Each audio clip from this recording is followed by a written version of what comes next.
Well, till question number 73, we have already ended the discussion of question number 1 to 73. Now we are starting with the next question, that is question number 74. So, with reference to the office of the Vice President of India, consider the following statements. Okay, so they are asking question about the Vice President's office. So, she or he can resign from the office by submitting a resignation letter to the Prime Minister of India. No, say if they want to resign, if she or he wants to resign from the office, then the resignation submission must be done to the President of India, not the Prime Minister of India. Okay, so one is incorrect. So if we eliminate the options containing statement 1, so 1 and C has gone. Now if we look at option number B and D, we find that 2 and 2 are common, means statement 2 is correct. Now let us see the third and fourth. So she or he can be removed from the office through a resolution passed by both the houses of parliament with a special majority. Okay. Then, if the office falls vacant due to resignation, the newly elected vice president remains in office for a term of 5 years. For a term of 5 years. Okay, that is true. Okay, not remaining of the tenure, but for the 5 years. Okay, so for president also, if vacancy occurs due to resignation in the president office, then the newly elected president or the vice president remains in the office for a term of 5 years. Okay, so that is true. So B is the correct answer. Okay, so now let us see the explanation. Okay, before doing that, let us see the second statement. So second statement is that the resolution for her or his removal can only be introduced in the Rajya Sabha and not in the Lok Sabha. Yes, that is true. Why? Because of the fact that the Vice President of India is also the ex officio chairman of the Rajya Sabha. Okay, that is why it is imperative that removal resolution can only be introduced only in the Rajya Sabha. That is true. So B is the correct. Now explanation. Let us see the explanation. So Article 63 of the Constitution state that there shall be a Vice President of India. Under Article 64, the Vice President shall be ex officio chairman of the Council of States. Okay. So Vice President shall be ex officio chairman of the Council of States Rajya Sabha. The term of office of the Vice President given under Article 67, the Vice President shall hold office for a term of 5 years from the date on which he enters upon his office. However, he can resign from his office at the time by addressing the resignation letter to the Prime Minister. Sorry, President, not the Prime Minister. So, statement 1 is not correct. Now, the Vice President of India can be removed. Vice President of India can be removed from office before the completion of his term. Unlike the President, a formal impeachment is not required for his removal. He can be removed. He can be removed by a resolution passed by a majority of all the then members of the Rajya Sabha. That is an effective majority and agreed to by the Lok Sabha by a simple majority. Okay, it must be noted that an effective majority is a type of special majority, that is majority of the total membership of the house minus vacancies and not a separate category. Hence, any statement calling it a separate majority is incorrect. Separate majority. So this is not a separate majority. Further, such a resolution can be introduced in Rajya Sabha and not in the Lok Sabha. Can only be introduced in the Lok Sabha. Okay, sorry, Rajya Sabha and not in the Lok Sabha. At least 15 days advance notice must be 14 days advance notice must be given before moving the resolution. Importantly, the Constitution does not specify any ground for the removal of the Vice President. Okay, so second and third is not correct. Now the Vice President can hold office beyond his term of 5 years until his successor assumes charge. He is also eligible for re-election to that office. He may be elected for any number of terms. He may be elected for any number of terms. If the office falls vacant by resignation, removal, death, or otherwise, then an election to fill the vacancy should be held as soon as possible. as soon as possible after the occurrence of the vacancy. The newly elected vice president remains in office for a full term of 5 years from the date he assumes charge of his office. Now let us see the additional information. So articles related to the vice president at a glance. So you have Article 63, it is about the Vice President of India. Article 64, it is about the Vice President to be ex officio chairman of the Council of States. Then Article 65, the Vice President to act as the President or to discharge his function during casual vacancies in office or during the absence of the President. Then Article 66, election of the Vice President, and Article 67, election term of the office of the Vice President. Now let us see the next question, which is 75. Consider the following statements. How many of the statements above are correct? A private member in the parliament can introduce a constitutional amendment bill, while a money bill can only be introduced by a minister. Let us read again. A private member in the parliament can introduce a constitutional amendment bill, while a money bill can only be introduced by a minister. That is true. Private members' bills have never been passed in the parliament. That is not correct. So two is only one is correct. Okay, so let us see the explanation. So, according to Article 363, 368, an amendment to the Constitution can be initiated only by the introduction of a bill for the purpose of either how for the purpose in either House of Parliament. The bill can be introduced either by a minister or a private or by a private member and does not require prior permission from the president. Does not require prior permission from the president. Article 110 of the Constitution deals with the money bills.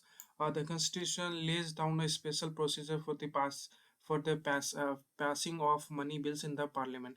A money bill can only be introduced in the Lok Sabha, and that too on the recommendation of the President. Every such bill is considered to be a government bill and can be introduced only by a minister. So statement one is correct. And now private members bill are a mechanism through which member of parliaments MPs who are not minister can propose their own legislation. In India's parliamentary system, most laws are introduced by the government, drafted by ministries, and tabled by ministers.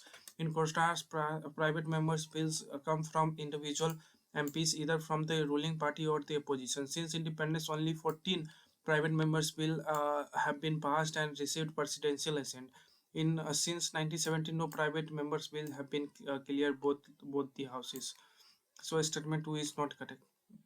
Now private member, now let us see the additional information regarding the private member bill. So legislative procedure is identical in both houses of parliament. Every bill has to be passed through the same stages in each house. A bill is a proposal for legislation and it becomes an act or law when duly enacted.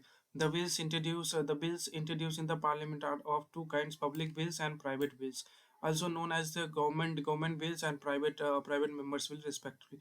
Now public bill, so it is introduced in the parliament by a minister. Private bill, it is introduced by any member of the parliament other than a minister. It reflects the policies of the government. It does not reflect the stance of the government on public matters. It has a greater chance of being approved by the parliament. It has a lower chance of being approved by the parliament. Its rejection by the house amounts to the expression of want of parliamentary confidence in the government and may lead to its resignation. Its rejection by the House has no implication on the parliamentary confidence in the government or its resignation. Its introduction in the House requires 7 days prior notice. Its introduction in the House requires 1 month notice. It is drafted by concerned department in consultation with the law department. It is drafting is the responsibility of the member concerned. Recent private membership in the 17 Lok Sabha 2019-24, 729 private member bills were introduced in the Lok Sabha and 705 in the Rajya Sabha. However, only 2 in the Lok Sabha and 14 in the Rajya Sabha were ever discussed. In the 18 Lok Sabha, only 20 MPs have introduced private member bills so far. During the inaugural budget session of 2024, 64 private member bills were introduced in the Lok Sabha, but not even one was discussed. Now next question number 76. Which of the following given below fall under the definition of a state under Article 12 and are explicitly mentioned in the Constitution of India? Explicitly, so this is the government of explicitly. Okay, so government of India, yes. Parliament of India, yes. Local authority, yes. Now, a statutory authority is private body working an instrument of India of a state. See, these two are also part of a state. We can say, but since question is asking that explicitly mentioned in the constitution, hence these two are not explicitly mentioned in the constitution. Okay, because it is the Supreme Court who has broadened the scope of the definition of the state. So one and two and three. So B is the correct answer. Now see the explanation. The term state is used in various provisions concerning fundamental rights. So Article 12 defines it specifically for the purpose of Part 3 of the Constitution. According to Article 12, state includes government and Parliament of India, that is the executive legislative organs of the Union government, government and legislature of the states, that is executive and legislative organ of the state government, all authorities, all local authorities, that is municipalities, panchayat, district boards, improvement trust, etc. All other authorities, that is statutory or non statutory authority like LIC, ONGC, SAIL, etc. But it should be noted that the concept of a statutory authority is not explicitly mentioned in the constitution. Their inclusion under state is justifiably for invest on their control by the government and the public nature of their function. Key judicial interpretation. Sukhdev Singh versus Union of India 1976. The Supreme Court held that the statutory authorities performing public functions fall under the definition of a state for enforcing fundamental rights. Okay. Then Ajay Hasia versus Khalid Mujib 1981. The court expanded the scope, stating that any institution substantially financed, controlled, or established by the government and performing public function can be treated as a state. Okay. Then Rathinam versus Union of India in 1994 reinforced that the statutory bodies exercising governmental functions are covered under Article 12. So statement 4 is not correct. According to the Supreme Court of India, even a private body or an agency functioning as an instrument of a state can be treated as a state under Article 12, which is not explicitly mentioned in the Constitution. So statement 5 is not correct. Additional information concept of state. Under the Constitution of India, the purpose of the state is to establish a welfare society. The framers of the Constitution were inspired by the idea of a welfare state. The concept of welfare state welfare state was developed in Germany, and it envisages the creation of a state which ensures basic economic security to all its citizens. The Indian constitution, inspired by the idea of welfare state, imposes both negative and positive duties on the state. On one hand, state must not infringe upon citizens' fundamental rights. Partly, on the other hand, it applies to implement the directive principle of state policy. Part 4, to ensure socio-economic justice. Most of the constitutions around the world guarantee fundamental rights only against the state. That is, the citizens can approach the courts if their rights are infringed by this state, but they but they may not be able to seek a remedy in court if their fundamental rights are violated by private individuals. Violation of rights. While defining the term state, it is important to recognize that fundamental rights can be violated in two ways. Direct violation occurs when government itself, through laws or executive powers, infringes rights.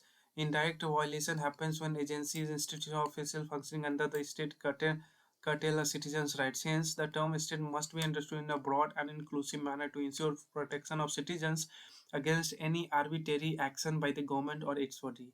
Now, next question number 77. Consider the following statement. Statement for the Central Information Commission can call for any public record from any court or office in India. The Central Information Commission is vested with the power similar to those of a civil court when trying a suit under the Code of Civil Procedure 1908. Statement 3. Central Information Commission is constituted under the Right to Information Act 2005. Which of the following statement is correct in relation to the above statement? So they are giving both the statement are correct, but only one of them is explaining statement 1. Let us see the explanation. The Central Information Commission, as the case may be, shall, while inquiring into any matter under Section 18 Clause 3 of RTI 2005, have the same power as vested in the civil court while trying a suit under the Code of Civil Procedure 1908 in respect of the following matters: summoning and enforcing the attendance of persons, compelling them to give oral or written evidence on oath, and to produce the documents or things, requiring the discovery and inspection of documents, receiving evidence on affidavit, requesting requisitioning any public record or copies thereof from any court or office. So issuing summons for examination of witnesses or documents, and any other matter which may be prescribed. The Central Information Commission is a high powered independent body which inter alia looks into the complaints made to it and decides the appeals. It entertains complaints and appeals pertaining to offices, financial institutions, public sector undertakings, etc., under the central government and union territories. The Central Information Commission was established by central government in 2005. It was constituted under the provisions of Right to Information Act 2005. Therefore, Central Information Commission CIC can call for any public record from any court or office in India. It is vested with the power similar to those of civil court while trying a suit under the Civil Code of Civil Procedure 1908. Therefore, the Central Information Commission constituted under RTI 2005 has powers similar to civil court, including summoning witnesses, requiring document production, and requisitioning public records from any court or office. The civil court-like authority directly explains its power to call for public records, while the CIC's statutory basis is correct. It does not itself explain this power. So both statement 2 and 3 are correct, but only one of them explain one. Now additional information about the Central Information Commission. So Central Information Commission shall consist of Chief Information Commissioner and such member of Central Information Commission not exceeding 10 as may be deemed necessary. The President appoints them on the recommendation of a committee consisting of Prime Minister as the chairperson, Leader of Opposition in the Lok Sabha, and a Union Cabinet Minister nominated by the Prime Minister. They should be persons of eminence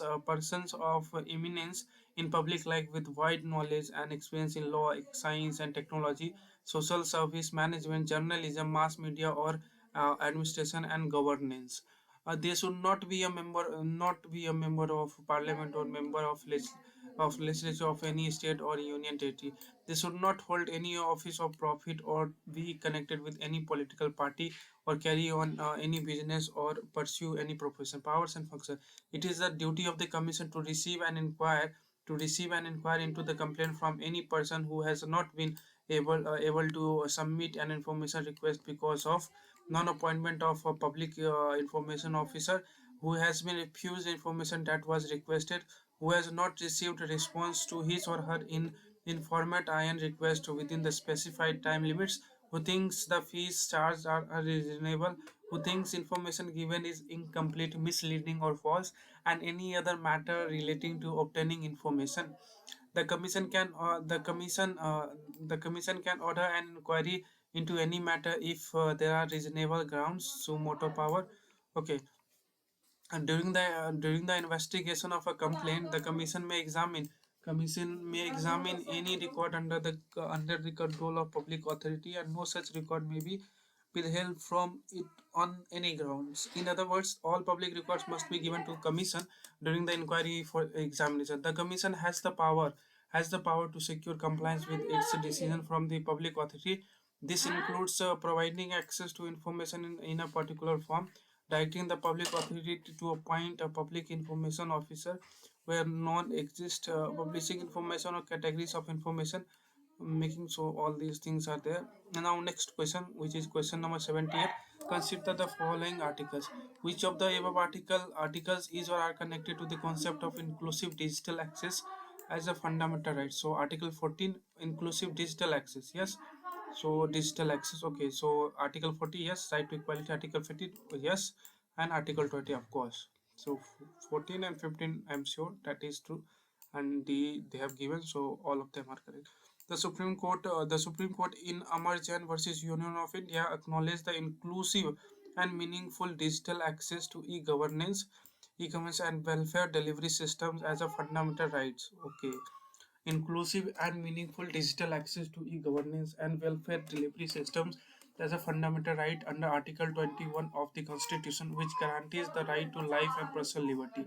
The Supreme Court held that the state obligation under Article 21 right to a dignified life, Article 14 equality, Article 3 right against discrimination, Article 38 directive principles of state policy of constitution must encompass the responsibility to ensure that digital infrastructure, government portals, online learning platforms, and financial technology are universally accessible and responsive to all vulnerable and marginalized sections.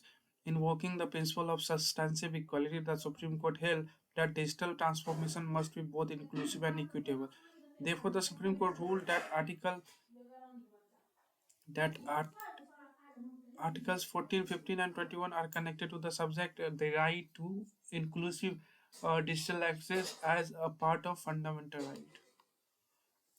Now, next question, question number 79. Consider the following statement regarding constitutional morality. So, it signifies a harmonious relationship between the government and the governed. Yes, that is true. Fundamental rights restrict the application of constitutional morality. This is not correct, so only one is correct. Okay, so far I think we have been able to cover 79 questions. Okay, so from where we have started, let us just check up.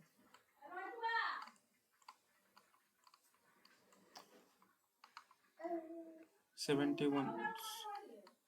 So 10 questions are we have been able to complete in 20 minutes. 10 more questions I would like to complete today. So next question is, so let us see the explanation. So constitutional morality refers to to the core principles of the constitution, which include justice, liberty, equality, fraternity, secularism, and rule of law.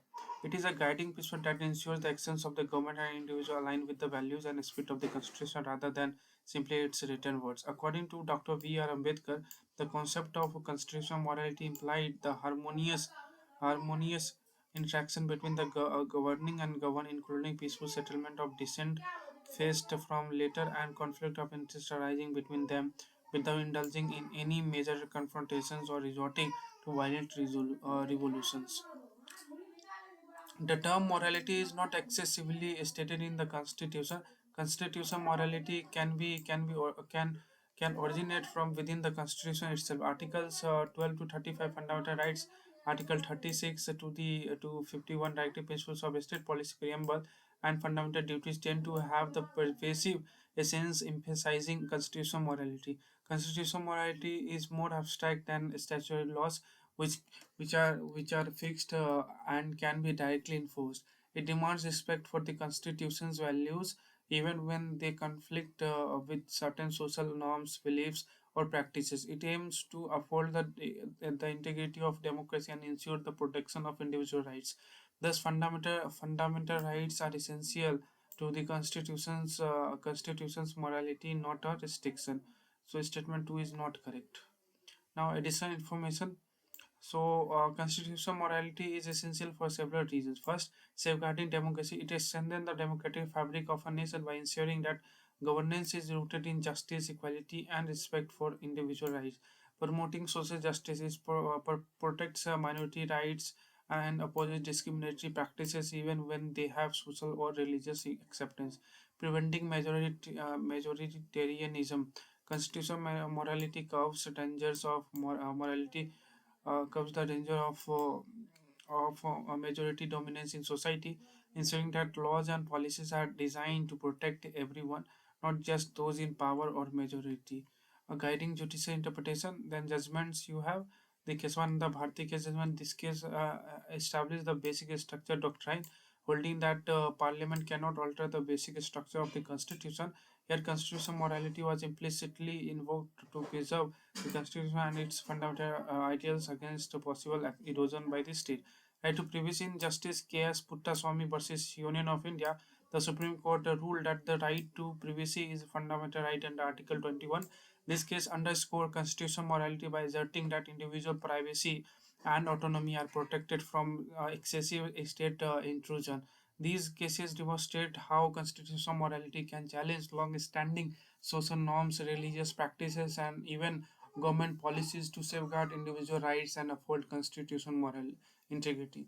Now, next question, question number 80. Consider the following statements regarding the abolition of titles under Article 18 of the Indian Constitution.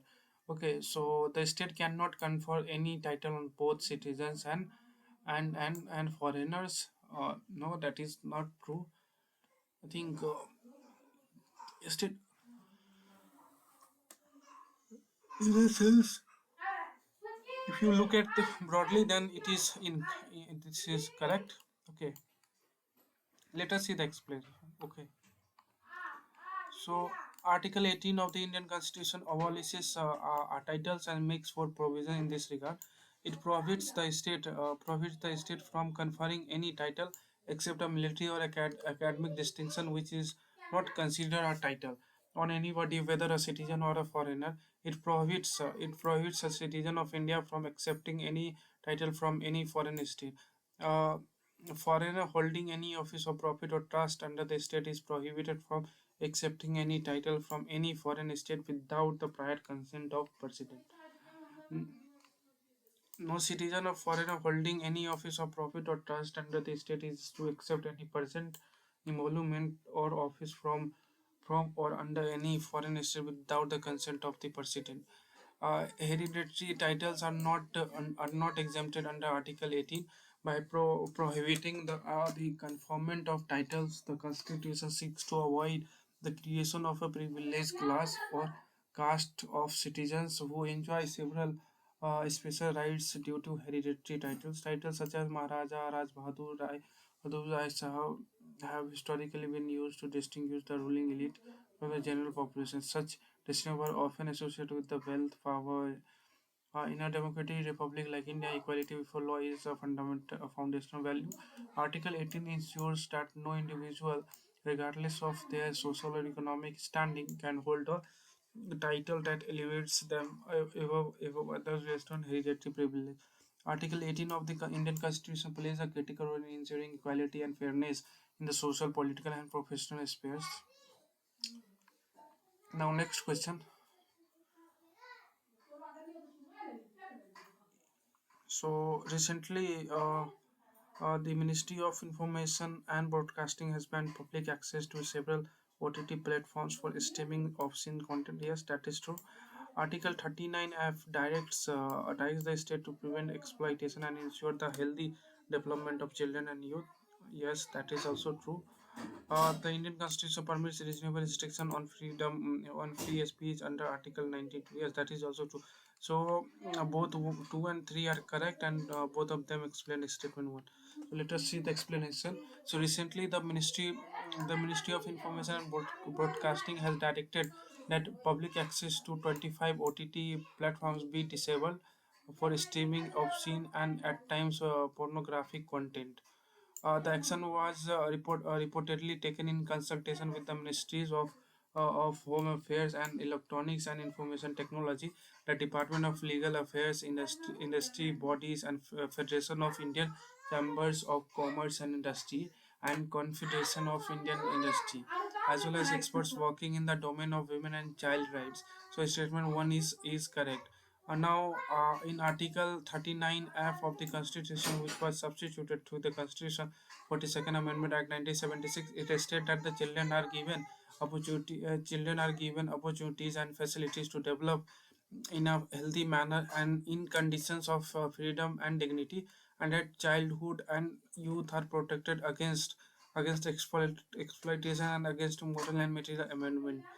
Article 19, Clause 2 specifies the grounds for reasonable restrictions related to freedom of speech and expression. These include sovereignty and integrity of India, security of a state, friendly relations, morality with the foreign states, public order, decency or morality, contempt of court, defamation, and incitement to an offense. Thus, thus streaming of scene content on the OTT platform is restricted under the decency or morality of Article 19.2, and banning such OTT platform necessary to give children and youth opportunity and facilities to develop healthier in order to prevent access to harmful content as provided under Article 1939 of the Indian Constitution. Now, next question, question number 82. With reference to deputy speaker, consider the following statement. So he or she can preside over the joint sitting of parliament if a speaker is absent. Uh, yes, that can happen. The office of deputy speaker is not considered subordinate to the to that of the speaker. I don't know about this. He or she cannot be a member of parliamentary committees. He or she is always a member of the main opposition. No, this is incorrect. So let us see the explanation. The speaker and deputy speaker are the presiding officers of the Lok Sabha. Like a speaker, the deputy speaker is also elected by the Lok Sabha itself from amongst its members. He is elected after the speaker has been elected. According to Article 95 of the Constitution, the deputy speaker performs the duties of a speaker's office when it is vacant. He also acts as the speaker when the latter is absent from the sitting of the House. In both cases, he assumes all power of the speaker. He also presides over the joint sitting of both the houses of parliament in case the speaker is absent from such a sitting. The deputy speaker is not subordinate to a speaker. He is directly responsible to the house. So statement 2 is correct. Not subordinate. Okay. The deputy speaker has one special privilege, that is, whenever he is appointed as a member of parliamentary committee, he automatically becomes its chairman. So statement 3 is not correct. Until the 10th Lok Sabha, both the speaker and deputy speaker were typically from the ruling party. Since the 11th Lok Sabha, there has been a consensus that the speaker comes from the ruling party or ruling alliance, and the post of a speaker, deputy speaker, goes to the main opposition party. While it's merely a consensus among the political parties rather than a constitution or a statutory clause, it does not always need to come from the opposition party. Now, presiding officers. So, deputy speaker of the Lok Sabha. The deputy speaker remains in office usually during the life of the Lok Sabha. However, he may vacate his office earlier in any of the following three cases. Any of the following three cases. If he ceases to be a member of the Lok Sabha, if he resigns by writing to the speaker, and suppose he is removed by a resolution passed by a majority of all the then members of the Lok Sabha, such a resolution can be removed only after giving 14 days advance notice. Like the speaker, the deputy speaker, while presiding over the house, cannot vote in the first instance. He can only exercise a casting vote in case of a tie. Further, when a resolution for the removal of the deputy speaker is under consideration of the house, he cannot preside at the sitting of the house. Sorry, though he may be present. When the speaker presides over the house, the deputy speaker is likely any other ordinary member of the house. He can speak in house, participate in its proceedings, and vote on any question before the house. The speaker and deputy speaker, while assuming their offices, do not make and subscribe to any separate oath or affirmation. Now, Deputy Chairman of the Rajya Sabha. The Deputy Chairman is a constitutional position created under Article 89 of the Constitution, which specifies the Rajya Sabha shall choose one of its MPs to be Deputy Chairman as often as the position becomes vacant. The office becomes vacant either by resignation, removal from the office when the Rajya Sabha member's term or when the Rajya Sabha member's term expires. The deputy chairman is one position that is elected solely by members of the Rajya Sabha. It is a critical position, not just because she or he steps in when there is a vacancy in the office of chairman's chairperson or vice president, but also because she or he plays a critical role in ensuring the smooth running of the house. Now, 86, sorry, 83. 83 separation of powers between the executive and judiciary is separation of power between executive and judiciary. Okay, executive and judiciary means executive means council of ministers and judiciary. A liberal intellectual directive principle of state policy, yes. An element of basic structure of the constitution, yes. A base for American presidential system, yes.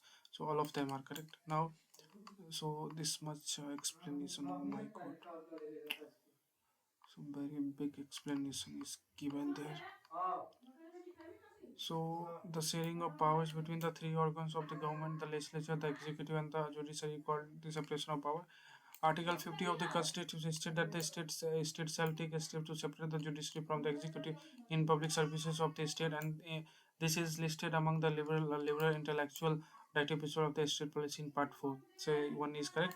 Kesavananda Bharti case 1973 established the basic state document of the constitution. The document of separation of power. Power implies that each pillar of democracy, the executive, legislature, and the judiciary, perform separate functions and acts as a separate entity. This document is the part of the basic structure of the Indian Constitution. Part of the basic structure of the Indian Constitution, even though it is not specifically mentioned in its context. Unlike the Indian Constitution, the American Constitution provides for the presidential form of government. The doctrine of separation of power is the basis for the American presidential system. The legislative, executive, and judicial powers of the government are separated and vested in three independent organs of the government. This information separation of power about according to the Constitution, there are three organs of the government. These are the legislature, executive, and the judiciary. The legislature refers to our elected representative. Executive is the smaller group of people who are responsible for implementing laws and running the government. In order to prevent and the misuse of power by any one branch of government, the Constitution says that each of these organs should exercise different powers. Through this, each organ acts as a check on the other organs of the government, and this ensures the balance of power between all of them. Division of power. There are two sets of government created by Indian Constitution. One for the entire nation, called the union government, central government, and one for each unit or state, called the state government. Both of these have a constitutional status and a clearly identified area of activity. If there is any dispute about which powers come under the control of the union and which under the states, this can be resolved by the judiciary on the basis of the constitutional provisions. The Constitution clearly demarcates subjects which are under the exclusive domain of the Union and those under the states. It shows how powers are distributed between center and the states.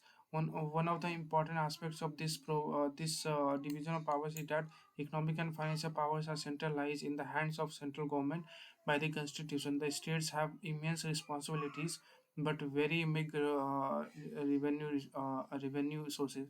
So this is the Constitution of India. So union list, you have in union list defense, atomic. Just a minute. You have union list just like defense, atomic energy, foreign affairs, war and peace, banking, railway, post and airways, ports, foreign trade, currency, and coinage. Then you have a state list like agriculture, police, prison, local government, agriculture, police, prison, local government, public health, land, liquor, trade and commerce, livestock and animal husbandry, state public services.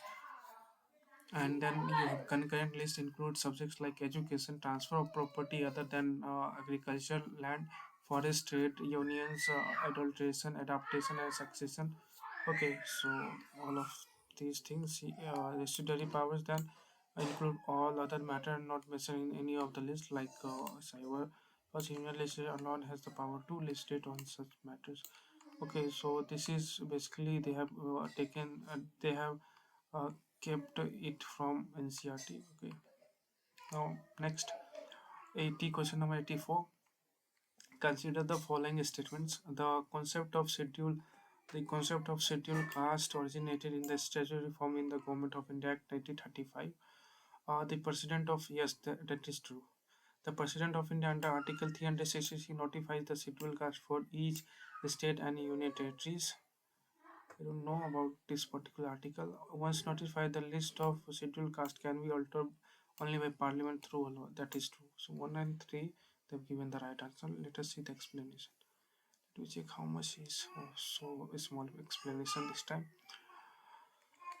So the term scheduled caste was coined by Simon Commission 1927. The term appeared in the statutory form for the first time in the Government of India Act 1935.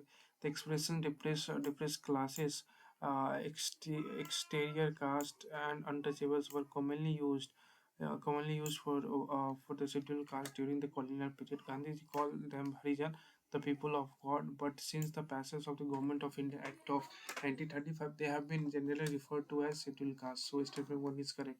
Now Article 341 of the Constitution of India states the President may with respect to any state or union territory and where it is a state after consultation with the governor thereof by public notification specify the caste, races or tribes or parts of a group within caste, races or tribes which shall for the purpose of the constitution be deemed to be scheduled caste in relation to that state or union territory or the case may be. Therefore, the President of India under Article 341 notifies the scheduled caste for each state and union territory. So statement 2 is not correct. Okay, so statement 2 is not correct. The President of India notifies. Okay, so under Article 341. Okay, Clause 2, Parliament may by law include in or exclude from the list of scheduled castes specified in a notification issued under Clause 1 any caste, race or tribe or part of or group within any caste, race or tribe. However, any inclusion or exclusion of a caste or tribe from a presidential notification can be made only by parliament and not by subsequent presidential notification. So statement 3 is correct. Now additional information, other backward classes, OBCs and Anglo-Indians. OBC, the constitution has not specified the classes of citizens who are to be called the socially and educationally backward classes, also known as other backward classes. The 102nd Amendment Act of 2018 empowered the president to specify the socially and educationally backward socially specify the socially and educationally backward class in relation to any state or union territory. In case of a state, the person issues a notification after consultation with the governor of the state concerned, but in inclusion in or exclusion from the central list of the social and educational backward class specified in the presidential also can only be done by the parliament and not by subsequent presidential notification. Anglo-Indian community, unlike in the case of SC, STs and OBCs, Constitution has defined the person who belong to Constitution has defined the person who belong to Anglo-Indian community accordingly. And Anglo-Indian means a person whose father or any of whose other male progenitors in the male line is or was of European descent, but who is domiciled within the territory of India and is or was born within such territory of parents habitually resident therein and not established there for temporary purposes only. Now, next question. So, very lengthy description is there. Consider the following statement regarding overseas citizen of India. An overseas citizen is a fund, so I don't know about anything about the overseas citizen of India. So let us see the explanation. A person of a person of Indian origin who is a foreign national and gets registered as an overseas citizen of India, OCI cardholder under Section 7A, the Citizenship Act 1955 is an OCI. Uh, I think we are doing 85. Let us see how much we have done. I think 20 questions are sufficient. If we have been able to complete 20, then we'll stop here, or else we will move on to complete 20 question discussion. Okay, so I think 71, yes, no, 71, from 71 we have started. I think not 71 as such, but I think voice president was the first. Okay, so 74. Okay, from 74 we have started the discussion,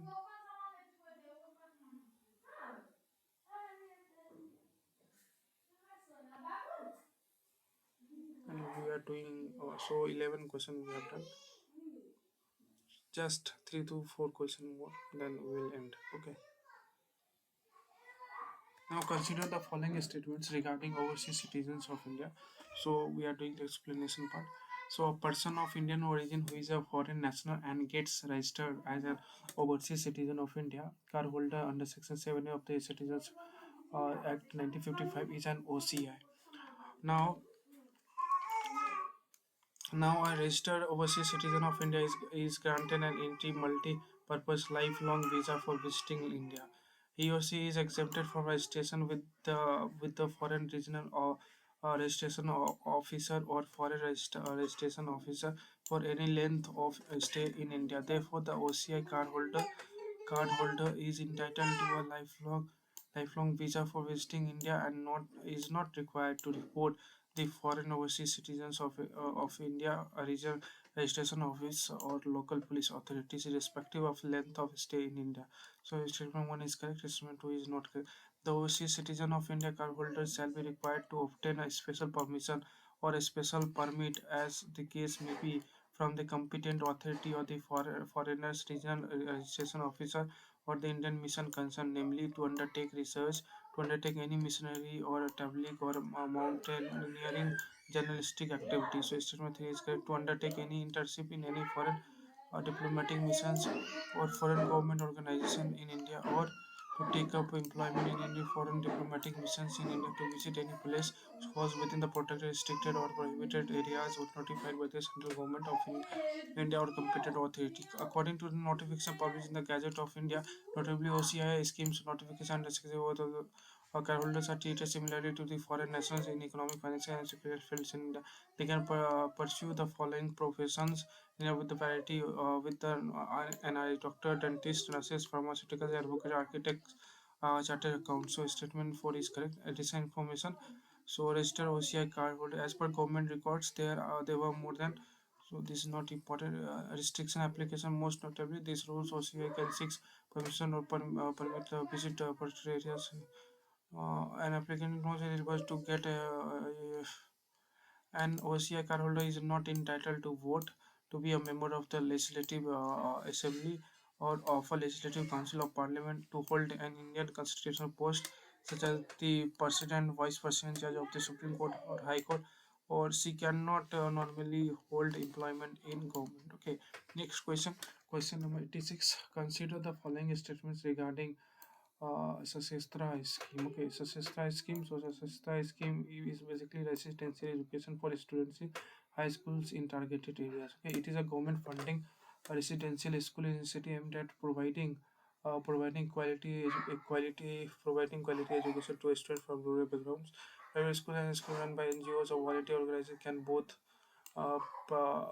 participate under this scheme. So only two is correct. Okay. Now next question. Recently, the Department of Consumer Affairs launched an online portal that lets consumers file grievances conveniently without visiting the forum physically. So it is the the okay. Next, consider the following statement regarding Amrit Gyan course that was recently in news. So we are not going to discuss any kind of scheme related question. Okay, rather we will just stick to our polity core polity question. With reference to Jammu and Kashmir Reorganization Act in 2019, consider the following statements. Okay, so uh, the act created two union territories, named Ladakh and Jammu and Kashmir with their respective legislature. That is true that they have created two, union territories, that is Ladakh and Jammu and Kashmir. However, they were not given. Each of them were not given legislature. Okay, only Jammu and Kashmir is having legislature, not Ladakh. Okay, so that is wrong. The present UT of Jammu and Kashmir Assembly can legislate on all subject except police and public water. I don't know. The Act granted six schedule status to UT of Ladakh. This is incorrect. Okay, this has six schedule status has not been given. That is why Sonam Bangsu has been under detained. Okay, detention. Okay, so three can't be happen. Okay, one statement one is also incorrect. This one is also incorrect, so B cannot happen. So only one is the correct answer. Okay, hence only one is the correct answer, that is 2. Okay, let us see the explanation. The Jammu and Kashmir Reorganization Act 2019 gives provision for reorganization of Jammu and Kashmir into two union territories, that is Union Territory of Jammu and Kashmir except Kargil and Leh district, and Union Territory of Ladakh includes Kargil and Leh district. The Act provides the concept of new legislative assembly for Union Territory of Jammu and Kashmir like Delhi and Puducherry. At the same time, this Act does not provide a legislation for the Union Territory of Ladakh, like Chandigarh. So statement 1 is not correct. Under the Jammu and Kashmir Reorganization Act 2019, Legislative Assembly of the Union Territory of Jammu and Kashmir has the power similar to those of Delhi and Puducherry assemblies. Parliament has the power to make laws on any subject for the Union Territory of Jammu and Kashmir. The Legislative Assembly of Jammu and Kashmir UT can make laws on subjects listed in the state list except for public order and police. Concurrent list subjects to the extent applicable to the Union Territories. If there is any conflict between a law passed by the Legislative Assembly and a law passed by a parliament, then parliamentary law prevails. The sixth schedule of the Indian Constitution aims to protect tribal population and their interests through an autonomous governance. It is applicable to Assam, Meghalaya, Tripura, and Mizoram. Assam, Tripura, Meghalaya, and Mizoram. The sixth schedule establishes autonomous institutional mechanisms which have legislative, judicial, and executive powers for the governance. The council derive all their powers and function directly from the constitution. That despite having 97% tribal population does not currently have six schedule status, although there have been demands and protests for granting it to ensure local autonomy and protection of environment and culture. So statement 3 is not correct. Now question number 90. Uh, Consider the following statements. Article 19(1)(g) of the Indian Constitution guarantees right to access to any part of the country subject to certain exceptions and restrictions. Yes, that is correct. Safe and motorable roads are considered a component of right to life under Article 21. Yes, that is also true. So C is the correct answer. Now, Article 19 of the Indian Constitution set forth several rights for its citizens, which are subject to certain reasonable restriction in order to protect the integrity and sovereignty of its people, and also to maintain friendly relations, security, decency, morality, public order, and prevent defamation or any kind of encouragement to crime. Any kind of encouragement to crime. Now, Article 19, Clause 1 of the Constitution of India guarantees six fundamental freedoms to every citizen of India, namely freedom of speech and expression, Article 19(1)(a), freedom to assemble peacefully and without arms, Article 19(1)(b), freedom to form associations, unions, or cooperative societies, Article 19(1)(c), freedom to move freely throughout the territory of India, Article 19(1)(d), freedom to reside and settle in any part of territory of India, Article 19(1)(e), and freedom to practice any profession or to carry on any occupation, trade, or business, Article 19(1)(g). The right to access any part of country is in Article 19(1)(d).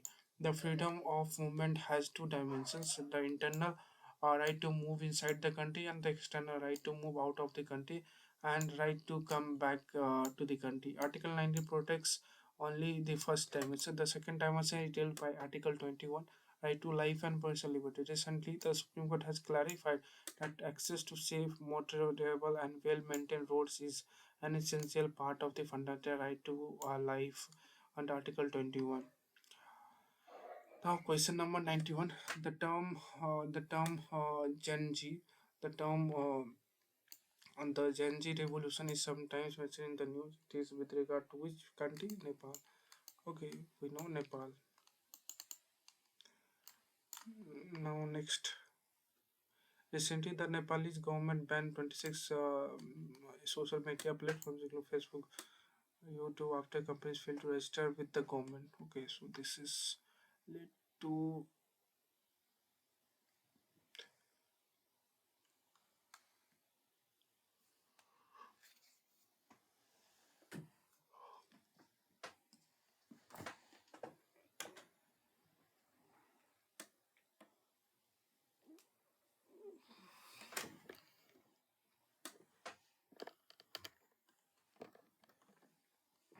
Now, next question. Consider the following statement with respect to National Commission for Safai Karmacharis.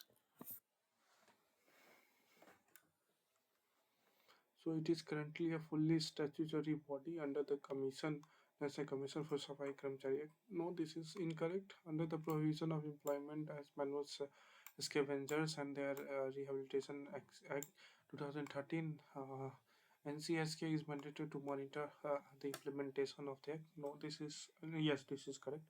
So only B is the correct explanation. The Union Cabinet approved a 3-year extension of the National Commission for Safai Karmacharis beyond 31st March 2025, that is up to 31st March 2028. The commission under the Ministry of Social Justice and Empowerment works to enforce laws prohibiting manual scavenging across India. The first National Commission for Safai Karmcharis, set up in 1994 under the National Commission Safai Karmchari Act 1993, was functioning as a statutory body till 2004 when the law lapsed.